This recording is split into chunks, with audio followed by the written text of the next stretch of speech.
트럼프 행정부 들어서 수만 명의 공무원이 해고당했는데요. 일론 머스크는 가짜 노동을 하는 사람이 너무 많다며 전기톱을 치켜들고 관료주의 혁파를 부르짖었습니다. 하지만 일각에서는 월권 행사라는 비판도 만만치 않았습니다. 그럼에도 불구하고 트럼프 대통령이 머스크의 이런 칼질을 묵인한 이유는 관료 사이의 체질 개선이 시급하다고 봤기 때문이라고 해석할 수 있겠죠. 자, 오늘은 여기서 한 걸음 더 나아가 보겠습니다. 영화 악마는 프라다를 입는다를 통해서요. 이 영화를 보면 관료주의, 가짜노동, 그리고 노이즈 마케팅 같은 주제들이 직장 문화 속에서 어떻게 드러나는지를 흥미롭게 살펴볼 수 있습니다. 이 작품은 데이비드 프랭클 감독이 메가폰을 잡았고 로렌 와이스버거의 동명소설을 원작으로 하고 있는데요. 사실 이 소설은 저자가 실제로 보그의 안나 윈투어 편집장이 빗소로 일했던 경험에서 영감을 받아 쓰여졌다고 해요. 영화 속에서는 메릴 스트립, 앤 해서웨이, 에밀리 블런트 같은 쟁쟁한 배우들이 등장하죠. 겉보기엔 화려한 패션 저널리즘의 세계 같지만 그 안에는 권력, 야망, 그리고 자기 발견이라는 굉장히 깊은 주제가 담겨 있습니다. 줄거리를 잠깐 살펴보면 막 대학을 졸업한 앤디 삭스라는 주인공이 등장해요.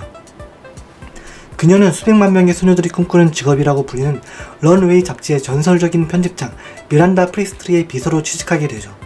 하지만 막상 그곳에서의 현실은 화려함과는 전혀 거리가 멉니다. 앤디는 불가능한 요구와 끝없는 비판 속에서 점점 한계에 부딪히게 돼요. 이 영화가 던지는 질문은 굉장히 흥미롭습니다. 성공하기 위해서 무자비하고 이해 중독적인 문화를 받아들여야 할까? 아니면 기회를 포기하더라도 자신의 가치를 지켜야 할까? 또 앤디의 여정을 통해 정체성과 야망 사이의 갈등을 보여주고 패션 업계의 화려한 이면에 숨겨진 피상성과 이미지의 집착도 비판하죠. 결국 악마는 프라다를 입는다는 단순한 패션 영화가 아니라 권력, 야망, 그리고 성공의 대가에 대해 깊이 생각해보게 만드는 작품이라고 할 수 있습니다. 이 영화 속 관료주의는 아주 선명합니다.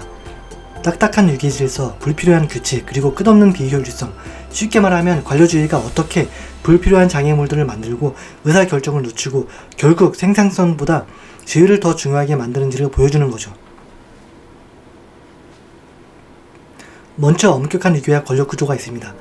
런웨이는 명령체계가 철저해서 모든 결정이 미란다 프리스트리에서 시작해서 보조, 편집자, 그리고 다른 직원들에게까지 흘러갑니다. 주인공 앤디는 그 중에서도 가장 아래에 위치해 있어서 미란다뿐만 아니라 첫 번째 보조인 에밀리의 명령까지 모두 따라야 하죠. 그러다 보니 작은 결정 하나도 미란다의 허락 없이는 불가능해지고 효율성은 점점 떨어집니다. 둘째로 불필요하고 임의적인 규칙들이 많아요. 직원들은 하이 패션 의류를 입어야 하고 어떤 상황에서도 미란다의 전화를 바로 받아야 합니다. 심지어 앤디는 이런 규칙 때문에 남자친구의 생일까지 놓치게 되죠. 이런 규칙들은 사실 일을 더 잘하게 만드는 게 아니라 미란다의 권한을 강화하는 데 더 가깝습니다. 그리고 마지막으로 궁극적인 병목 현상은 바로 미란다 자신입니다. 그녀는 런웨이의 모든 걸 직접 관리하려 들고 아무리 사소한 결정이라도 반드시 본인의 승인이 필요합니다. 결국 직원들은 의미 있는 일을 하기보다 어떻게 하면 미란다를 만족시킬까에 더 집중하게 되죠. 결국 이 영화에서 보여주는 관료주의는 단순히 서류 작업이 아니라 지위와 권력, 그리고 전통을 고집하는 시스템입니다. 이런 직장 문화 속에서는 효율성이나 창의성은 뒤로 밀려나고 외모 유지나 구식 규범이 더 중요한 가치가 되어버리죠. 또 하나 중요한 주제는 바로 가짜노동입니다. 겉보기엔 중요해 보이지만 실제로는 거의 가치가 없는 일들 말이죠. 이 영화에서는 런웨이 매거진이라는 빠르고 치열한 환경 속에서 이런 가짜 일이 어떻게 반복되는지가 잘 드러납니다. 먼저 앤디가 맡는 사소하고 비합리적인 업무들이 있죠. 예를 들어 하루에도 몇 번씩 미란다의 커피를 가져오기, 출판되지도 않은 해리포터 원고를 구해오기, 심지어는 허리케인 때문에 취소된 비행기를 다시 찾아내라는 요구까지. 이런 일들은 긴박해 보이지만 사실 런웨이 잡지의 가치에는 거의 도움이 되지 않습니다. 둘째로 가로를 미화하는 문화가 있습니다. 미란다의 1등 비서인 에밀리는 잠도 제대로 못 자고 밥도 거의 못 먹는 걸 오히려 자랑처럼 말하죠. 또 직원들은 진짜 일이 있어서라기보다는 바빠 보이는 것이 곧 능력처럼 여겨지는 문화 때문에 늦게까지 남아 일합니다. 이게 바로 성과적 생산성이 아니라 보여주기식 바쁨, 즉 가짜노동이죠. 셋째는 내용보다 이미지가 더 중요한 환경도 있습니다. 잡지 업계는 실제 내용보다 겉모습을 우선시하죠. 그래서 앤디가 하는 일도 저널리즘이나 글쓰기가 아니라 미란다의 변덕스러운 요청을 처리하면서 완벽한 이미지를 유지하는 거예요. 결국 진짜 가치 있는 무언가를 만드는 대신 생산적인 척 보이는데 에너지를 쓰는 겁니다. 결론적으로 악마는 프라다를 입는다에서 묘사된 가짜노동은 끝없는 불필요한 작업, 보여주기식 바쁨, 그리고 실제 성과보다는 지위를 유지하는 데만 집중된 문화라고 할 수 있습니다. 이 영화는 바쁘게 보이는 것이 곧 가치 있는 것처럼 착각하는 독성 직적 문화를 비판하고 있죠. 보여주기식 바쁨이 회사 안에서 가치를 왜곡한다면 이제는 시선을 바꿔서 산업 전체가 어떻게 욕망을 만들어내는지를 살펴보겠습니다. 바로 노이즈 마케팅입니다. 패션 산업은 단순히 옷만 파는 게 아니죠. 제품과 트렌드, 브랜드를 둘러싼 화제와 독점성, 그리고 욕망을 만들어내는 게 핵심입니다. 이 영화는 바로 그런 과정을 아주 흥미롭게 보여줍니다. 먼저 궁극의 트렌드 세터는 바로 미란다 프리스트리예요. 그녀가 어떤 스타일을 괜찮다고 인정하는 순간 바로 수요가 생깁니다. 그녀의 말 한마디가 곧 패션의 기준이 되는 거죠. 이건 인플루언서 한 명이 브랜드 이미지를 크게 끌어올리는 노이즈 마케팅과 똑같습니다. 둘째, 희소성과 독점성이 강조됩니다. 파리 패션 위크 추대라든지 특정 디자이너의 옷을 입는 건 단순한 패션이 아니라 특권으로 묘사되죠. 이렇게 한정된 접근성을 보여주는 게 바로 사람들이 더 갖고 싶게 만드는 노이즈 마케팅 전략이에요. 셋째, 앤디의 변신을 보세요. 처음엔 평범한 옷차림이었지만 점점 하이 패션 스타일로 변하면서 주변 사람들이 그녀를 대하는 태도도 달라집니다. 이건 곧 브랜드 이미지와 트렌드가 사람들의 인식을 바꾸는 힘을 보여주는 거죠. 노이즈 마케팅은 트렌드를 따르면 당신의 지위도 높아진다고 설득하는 방식이니까요. 정리하자면 악마는 프라다를 입는다는 패션 업계가 어떻게 거대 광고, 독점성, 그리고 영향력 있는 인물의 지지를 전략적으로 활용해서 소비자의 욕구와 수요를 만들어내는지를 보여줍니다. 이것이 바로 노이즈 마케팅입니다. 그런데 그 화려한 무대 뒤에는 또 하나의 중요한 갈등이 숨어 있습니다. 바로 페미니즘과 성역할입니다. 이 영화에서 미란다 프리스트리는 남성이 지배하는 패션 업계에서 강력한 여성 리더로 등장하죠. 하지만 문제는 그녀가 남성 리더라면 받지 않았을 비판을 훨씬 더 가혹하게 받는다는 겁니다. 이건 프랑스 철학자 시몬드 보부아르가 제2의 성에서 말한 개념과도 연결됩니다. 권력을 가진 여성은 종종 성공하기 위해 남성 중심의 기준을 따라야 한다는 거죠. 또한 영화는 주디스 버틀러의 성적 수행성이라는 개념도 보여줍니다. 미란다는 완벽하고 통제적인 리더 역할을 연기하듯 수행하지만 그 과정에서 엄청난 대가를 치르게 됩니다. 여기서 영화가 우리에게 던지는 철학적 질문이 있어요. 여성은 권력을 얻기 위해 남성보다 더 많은 것을 희생해야 할까? 결국 악마는 프라다를 입는다가 보여주는 핵심은 성공을 향한 선택과 그 선택이 우리의 정체성을 어떻게 바꾸는가입니다. 야망을 위해 우리는 자신을 얼마나 희생해야 할까요? 권력을 얻는 데는 항상 대가가 따를까요? 그리고 개인의 성공이 윤리적인 삶과 조화를 이룰 수 있을까요? 마지막으로 여러분에게 질문을 던져보고 싶습니다. 여러분이라면 희생이 필요하다는 걸 알면서도 미란다처럼 권력의 길을 선택하시겠습니까? 아니면 기회를 놓치더라도 앤디처럼 균형의 길을 선택하시겠습니까? 이제 물질주의 얘기를 해볼게요. 이 영화는 패션을 단순한 옷차림이 아니라 권력과 지위의 상징으로 보여줍니다. 미란다 프리스트리는 명품 브랜드와 연결되어 있고 무엇이 유행이고 아닌지를 정의할 수 있는 힘을 가지고 있죠. 심지어 런웨이 사무실 자체도 최신 트렌드와 고급스러움으로 가득 차 있습니다. 앤디의 요정도 물질주의와 깊게 관련되어 있습니다. 처음에는 패션에 무관심했지만 런웨이 세계에서 인정받기 위해 점점 더 디자이너 의류를 입기 시작하죠. 이렇게 소비가 그녀의 정체성과 소속감을 바꾸는 과정을 보여줍니다. 하지만 동시에 사치의 유혹도 따라옵니다. 파리 출장, 화려한 행사, 멋진 인맥들, 이런 것들이 앤디를 점점 더 끌어들이면서 물질주의가 어떻게 사람들의 가치관을 흔드는지를 보여주죠. 또 영화는 피상성과 실체의 충돌을 보여줍니다. 나이제는 패션을 창의적이고 열정적인 예술이라고 보지만 동시에 겉모습과 이미지만을 중시하는 피상적인 시스템이라고 말하기도 합니다. 결국 외모와 소유물이 성격이나 능력보다 더 중요하게 평가되는 현실을 비판하는 거죠. 결국 앤디는 깨닫습니다. 물질적 성공을 쫓는 건 화려할지 몰라도 그 대가로 개인적인 관계와 진정성을 일으켜야 된다는 거예요. 그래서 그녀는 런웨이를 떠나기로 선택합니다. 이는 곧 물질주의의 지배를 거부하는 상징적인 장면이 됩니다. 정리하자면 악마는 프라다를 입는다는 패션을 물질주의의 은유로 사용해요. 매혹적인 지혜와 권력, 아름다움이 있지만 동시에 피상성과 정체성 상실이라는 위험도 있죠. 이 영화는 결국 우리에게 질문을 던집니다. 물질적 성공이 정말 우리가 치러야 하는 희생만큼 가치 있는 걸까? 앞에서 물질주의가 어떻게 앤디와 패션업계 전반을 흔드는지 살펴봤습니다. 그런데 물질주의가 만들어낸 또 다른 그림자가 있죠. 바로 나르시시즘입니다. 이 영화는 패션업계를 배경으로 지나친 자기 중심성, 공감 부족, 그리고 끊임없는 인정 욕구를 아주 생생하게 보여주는데요. 그 대표적인 인물이 바로 미란다 프리스트리입니다. 먼저 미란다는 전형적인 나르시시스트의 특징을 모두 갖고 있어요. 자신을 패션계의 절대 권위자로 여기고 직원들이 어떤 비합리적인 요구라도 무조건 들어줄 거라고 기대하죠. 또 직원들의 개인적인 삶 따윈 고려하지 않고 언제나 런웨이를 최우선으로 두게 만듭니다. 그녀는 두려움과 편애 같은 마인드 게임으로 사람들을 조종하기도 합니다. 하지만 미란다만 그런 건 아니에요. 에밀리 역시 자기애적 태도를 보입니다. 그녀는 런웨이의 일원이라는 사실에 집착하고 앤디를 무시하면서 자신이 더 인정받아야 한다고 믿죠.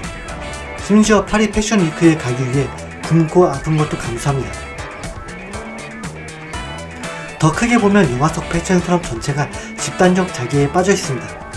이미지, 지위, 배타성이 직경한 관계보다 더 중요한 세계죠. 모두가 자기 지위를 높여줄 사람과만 어울리고 끊임없이 경쟁합니다. 앤디도 처음엔 이런 문화에 반감을 가졌지만 시간이 지나면서 조금씩 스스로 변해갑니다. 옷차림으로 사람들에게 인상을 주려 하고 미란다의 승인을 갈구하면서 관계보다 직장을 더 우선시하죠. 하지만 결국 내가 나를 잃고 있구나라는 사실을 깨닫고 그 환경에서 벗어나게 됩니다. 영화의 클라이맥스에서는 미란다가 층층스러운 나이제를 배신하면서까지 권력을 지켜내죠. 그리고 앤디에게 너도 성공을 위해 도덕적으로 의심스러운 선택을 하지 않았느냐 라는 뉘앙스를 던집니다. 이건 전형적인 자기애적 정당화 부식이기도 합니다. 여기서 우리에게 중요한 교훈이 있습니다. 현실에서도 우리는 직장 상사나 가족처럼 피할 수 없는 나르시시스트를 만날 수 있어요. 이럴 땐 그들의 문제를 내 탓으로 돌리지 말고 사적인 약점을 드러내지 않는 게 중요합니다. 또 내가 달라지면 저 사람도 달라질까? 라는 생각에 매달리면 계속 상처만 받게 됩니다. 무엇보다 나르시시스트와 단둘이 고립되지 않도록 주의해야 하죠. 결국 악마는 프라다를 입는다는 자기애로 가득 찬 세상을 보여줍니다. 미란다는 자기애로 번창하고 에밀리는 자기애에 휘둘리고 앤디는 거의 그 속에 빠질 뻔하지만 끝내 거부합니다. 이 영화는 진정한 성취란 피상적인 인정이 아니라 자기만의 가치와 진정성을 지키는 데서 나온다고 말해주고 있습니다. 그런데 흥미로운 건 그 자기애적 성향이 단순히 개인의 성격에서 끝나는 게 아니라는 겁니다. 바로 권력 남용, 영어로 abuse of power라는 문제로 이어진다는 거예요. 영화는 미란다 프리스트리 그리고 그녀가 편집장으로 있는 런웨이 잡지를 통해 이 주제를 강하게 보여줍니다. 먼저 유해한 리더십입니다. 미란다는 두려움과 예측 불가능성 그리고 직원들에게 굴욕감을 주는 방식으로 권위를 유지합니다. 직원들은 늘 초조해하며 이번에는 어떤 요구가 떨어질까를 끊임없이 예상하죠. 현실에서도 이런 유형의 리더는 부하 직원을 불안하게 만들어 침묵과 복종만 남게 만듭니다. 둘째로 과로를 통한 착취예요. 애니는 사실상 24시간 대기 상태입니다. 일과 사생활의 경계가 완전히 무너지고 심지어 미란다의 아이들을 위한 미발표 원고를 구하는 비합리적인 일까지 떠맡게 되죠. 현실에도 많은 업계에서 과로는 명예처럼 여겨지지만 실제로는 개인의 건강과 인간관계를 파괴합니다. 셋째는 직장 내 비인간화입니다.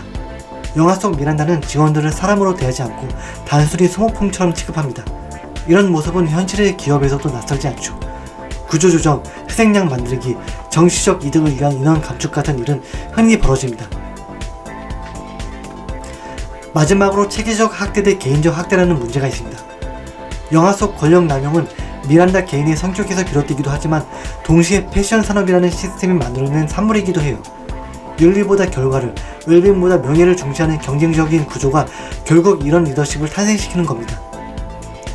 결국 악마는 프라다를 입는다는 화려한 배경 속에서 직장 내 권력 남용을 극적으로 보여줍니다. 하지만 그 안에 담긴 메시지는 단순한 영화 속 이야기가 아니라 우리가 실제로 마주할 수 있는 독성 기업 문화에 대한 날카로운 비판이기도 하죠. 그렇다면 이런 권력과 자기애, 물질주의가 만든 직장 문화는 어떤 모습일까요? 영화 악마는 프라다를 입는다는 특히 압박감이 크고 경쟁이 치열한 업계에서의 직장 문화를 아주 생생하게 보여줍니다. 직원과 리더 사이의 권력 관계, 경력 성공을 위해 치러야 하는 희생, 그리고 독성 환경에서 생겨나는 윤리적 딜레마까지요. 먼저 런웨이 잡지는 최고만 살아남는 엘리트 직장을 보여줍니다. 직원들은 개인적인 삶보다 일을 우선시해야 하고 성공은 단순히 재능이 아니라 끈기, 네트워크, 전략이 달려있습니다.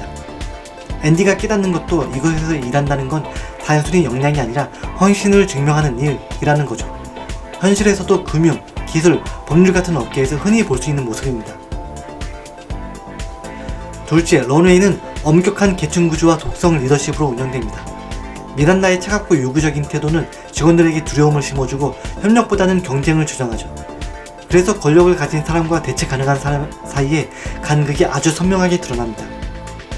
셋째, 희생에 대한 기대가 항상 존재합니다. 앤디는 남자친구의 생일까지 놓치고 에밀리는 파리 패션 위크에 가기 위해 건강을 희생하죠. 현실에서도 많은 전문가들이 경력 성장을 위해 관계와 건강을 뒷전으로 두는 압박을 느낍니다. 넷째, 영화는 열정과 착취 사이의 미묘한 경계를 보여줍니다.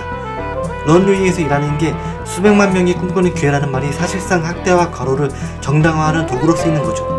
심지어 미란다 자신도 이 시스템의 희생자입니다. 성공했지만 끊임없이 대체될 위험에 시달리며 자유롭지 못합니다. 결국 영화는 강력한 질문을 던집니다. 직업적 성공을 위해 얼마나 많은 걸 희생해야 할까? 앤디는 결국 떠나며 성공이 자기 자신을 잃는 것이라면 그건 의미 없다는 걸 깨닫습니다. 하지만 미란다는 여전히 독성의 순환 속에 갇혀있죠. 정리하자면 악마는 프라다를 입는다는 화려한 겉모습 뒤에 숨어있는 독성 직접 문화를 비판합니다. 그리고 우리에게 묻습니다. 성공은 과연 내 정체성과 가치를 희생할 만큼 가치 있는 걸까? 여러분은 어떤 선택을 하시겠습니까? 끝까지 버티며 성공을 쫓을 건가요? 아니면 앤디처럼 포기하고 자신을 지킬 건가요? 결국 그런 문화가 가장 크게 흔드는 건 바로 일과 삶의 균형, 영어로 워크라이프 밸런스입니다. 이 영화는 앤디의 변화를 통해 이 주제를 아주 선명하게 보여줍니다. 첫째, 항상 접속된 문화예요. 앤디는 24시간 내내 대기해야 하고 언제 어디서든 미란다의 전화를 받아야 합니다. 오늘날 우리도 비슷한 경험을 하죠. 스마트폰, 이메일, 원격 근무 때문에 언제나 연결돼 있어야 한다는 압박을 받습니다. 팬데믹을 거치면서 이 경계는 더 모호해졌습니다. 둘째, 관계의 부담입니다. 앤디는 친구들과의 우정, 그리고 남자친구 네이트와의 관계까지 무너져갑니다. 오늘날에도 장시간 근무와 번아웃은 가족, 사회생활을 갉아먹고 직장인들은 휴가나 모임을 놓치면서 죄책감을 느끼기도 하죠. 셋째, 허슬 문화와 명성입니다. 앤디는 런웨이의 명성이 자신의 커리어를 위해 가치 있다고 믿으며 희생을 합리화합니다. 현실에서도 많은 사람들이 승진, 연봉, 명성을 이유로 불균형을 받아들이죠. 하지만 영화는 결국 그 가치가 과연 희생을 정당화하는지 질문을 던집니다. 넷째, 번아웃과 정신건강이에요. 앤디는 거의 미란다처럼 자신을 잃을 뻔하지만 다행히 멈추고 돌아보게 되죠. 실제로 번아웃은 지금 우리 사회에서 직장 전염병이라고까지 불립니다. 피로, 불안, 목적 상실, 많은 사람들이 앤디처럼 정말 이게 보상할 만한 걸까? 라는 의문을 품습니다. 그리고 마지막으로 선택과 경계입니다. 앤디는 결국 런웨이를 떠나 명예보다 자기 삶을 선택합니다. 오늘날에도 많은 직장인들이 유연근무제, 재택근무, 심지어 이직을 통해 균형을 찾으려 하죠. 앤디의 선택은 웰빙을 우선시하는 이런 흐름과 정확히 맞닿아 있습니다. 결론적으로 이 영화는 우리에게 강력한 질문을 던집니다. 커리어 성공을 위해 나 자신과 관계를 희생할 것인가? 아니면 한 걸음 물러나서 더 균형 잡힌 삶을 추구할 것인가? 앤디의 선택은 분명했죠. 그리고 이제 질문은 우리에게 돌아옵니다. 지금까지 앤디가 직장과 개인적인 삶 사이에서 균형을 찾으려는 모습을 살펴봤습니다. 그런데 사실 그 선택이야말로 그녀의 개인적 성장의 핵심이기도 합니다. 이 영화에서의 앤디의 여정은 단순히 커리어 경험이 아니라 나는 어떤 사람이 되고 싶은가? 라는 질문으로 이어집니다. 처음에 앤디는 패션계의 완전한 아웃사이더였죠. 옷차림은 평범하고 관심은 오직 저널리즘 뿐이었습니다. 하지만 런웨이에서의 수많은 어려움을 겪으면서 나이젤의 멘토링을 통해 전문성과 자신감을 쌓고 스타일까지 바뀌게 됩니다. 그 변화는 단순히 외모의 변진이 아니에요. 그녀가 어려운 환경 속에서 어떻게 적응하고 성장하는지를 보여줍니다. 하지만 동시에 일이 잘 풀릴 수 있도록 앤디는 도덕적 도전을 맞이하게 됩니다. 친구와 멀어지고 에밀리를 밀어내고 결국 파리에 가는 선택까지 하게 되죠. 이 순간들은 앤디가 성장이라는 이름으로 무엇을 잃고 있는지 드러냅니다. 결국 파리에서 앤디는 미란다가 나이젤을 배신하는 장면을 목격하면서 충격을 받습니다. 내가 계속 이 길을 간다면 나도 저렇게 될까? 라는 질문을 스스로에게 던지게 되죠. 그리고 이 깨달음이 그녀의 전환점이 됩니다. 마지막으로 앤디는 런웨이를 떠나기로 결정합니다. 단순히 회사를 그만두는 게 아니라 진정성, 경계, 자신만의 성공 방식을 되찾는 선택을 한 거죠. 정리하자면 악마는 프라다를 입는다 해서 개인적 성장은 두 얼굴을 가집니다. 앤디는 역량과 자신감을 얻지만 동시에 거의 자신을 잃을 뻔합니다. 그리고 진짜 성장은 야망과 진정성의 균형을 찾는 순간에 이루어진다는 걸 보여줍니다. 앤디의 개인적인 성장을 살펴봤으니 이제는 영화 전체를 조금 더 큰 시각에서 바라보면서 장점과 아쉬운 점, 그리고 최종 평균을 내려볼까요? 먼저 이 영화의 장점입니다. 화려한 비주얼과 패션, 의상 디자이너 패트리샤 필드가 선보인 스타일은 정말 눈을 즐겁게 합니다. 뉴욕의 세련된 분위기와 고급 패션 브랜드가 한가득이죠. 재치있는 대사, 미란다의 무표정한 한마디, 그리고 에밀리의 날카로운 냉소는 영화를 끝까지 흥미롭게 만듭니다. 빠른 전개와 흡입력 있는 스토리, 군더더기 없이 빠르게 진행되기 때문에 지루할 틈이 없어요. 마지막으로 권력과 성공을 단순히 흑백으로만 보여주지 않는다는 점도 매력적입니다. 소설에서는 미란다가 거의 폭군처럼 묘사되지만 영화 속 미란다는 남성 중심 산업을 뚫고 나가는 강력한 여성 리더라는 또 다른 면모를 보여주죠. 하지만 비판할 부분도 있습니다. 앤디의 사생활 파트는 조금 약하게 다뤄집니다. 특히 남자친구 네이트와의 관계는 직장 드라마에 비해 깊이가 부족하다는 느낌이 있죠. 또 앤디의 커리어 여정은 사실상 익숙한 공식입니다. 고압적인 직업을 통해 순진한 신인이 변화한다라는 전개는 예측 가능하지만 그래도 잘 실행된 편이에요. 그렇다면 최종 평균은 어떨까요? 악마는 프라다를 입는다는 유머, 드라마, 그리고 사회적 메시지를 절묘하게 결합한 작품이에요. 메릴 스트립의 잊을 수 없는 연기, 날카로운 각본, 그리고 세련된 영상미까지 단순한 직장 드라마를 넘어선 지금까지도 회자되는 상징적인 영화라고 할 수 있겠죠.